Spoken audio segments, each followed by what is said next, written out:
श्रावणबाळ सेवा राज्य निवृत्ती वेतन योजनेसाठी कागदपत्रे म्हणजे डॉक्युमेंट्स काय लागणार आहेत?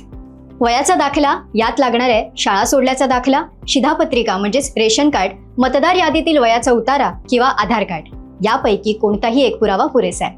हे नसल्यास शासकीय, वैद्यकीय म्हणजेच गव्हर्नमेंट मेडिकल ऑफिसर म्हणजेच या अधिकाऱ्यांनी दिलेला दाखलाही चालेल. वैद्यकीय प्रमाणपत्र, डॉक्टरांनी दिलेल्या प्रमाणपत्रात म्हणजेच सर्टिफिकेटमध्ये वय आणि ॲक्च्युअल एज थोडक्यात आताचं वय यात फरक नसावा.